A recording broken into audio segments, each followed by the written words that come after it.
Yesu ashimwe. Dusangire aya majambo dusanga mu gitabo kigira kabiri c'Abami igice ca 4 umurongo wa 3 n'uwa 4 haravuga ngo aramwishura ati genda urabe ibyo utira mu babanyi bawe biri gusa kandi ntutire bike, uheze winjire mu nzu wiyugarane mwe n'abana bawe, ayo mavuta uyasuke muri ibyo bintu byose, ikintu cyose uko cyuzuye urabaho gitereka. Dusangire ijambo rivuga ngo wizere kandi wumvire. Iyi ni inkuru y'umupfakazi yagiye gutakambira Elisa kuko yari afite ikibazo cy'umwenda umugabo yamusigiye bagomba kunyaga abana biwe. Elisa aramubaza ati none ndagukorera iki cyangwa ufise iki? Aramwishura ati nta kintu mfise uretse agakarabo k'amavuta ya Elayi. Elisa aramwishura aya majambo nasomye, aramubwira ngo genda urabe ibyo utira mu babanyi bawe biri gusa kandi ntutire bike.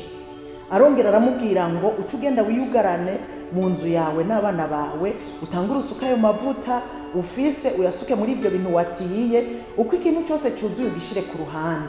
Wa mukenyezi yarabikoze. Icyambere yaragiye aratira ibyo bintu. Nagiye gusoma aya majambo nsanga ibintu yatiye byari bihuye no kwizera kwiwe, kuko agiye gusuka ibintu yatiye biheze n'amavuta yaciye ahagarara. Bisigura ngo kwari ko kwizera kwiwe, yatiye bihuye nuko kwizera. Nubwo batatubwira ko yatiye bike canke byinshi, Elisa we yari yamugiriye inama aramubwira ngo ntutire bike, ariko ibi bintu yatiye byari bihuye no kwizera kwiwe. Ikigira kabiri Elisa aramubwira ngo ugenda wiyugarane mu nzu n'abana bawe utangure usuka ayo mavuta.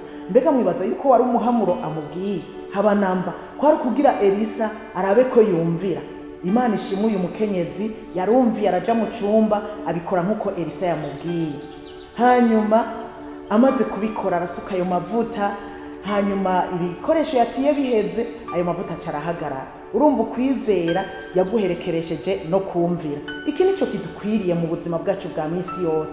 Twizere kandi twongere twumvire. Turakeneye ko Imana idukorera ibintu biriya, ariko burya Imana izogukorera ifatiye ku kwizera kwawe. Ariko kandi wumvire uko hari igihe Imana ikubwira ati ugende rero ukora uku nuku. Mbega burya twama twumvira icyo Imana itubwiye gukora. Hari ijambo ry'Imana riri mu Banyefeso 3 igice ca 20 riravuga ngo iyi ishobora gukora ibirengeye ibyo dusaba n'ibyo twiyumvira nk'uko ubushobozi bwayo budukoreramwo buri. Ayo majambo niyo nshaka.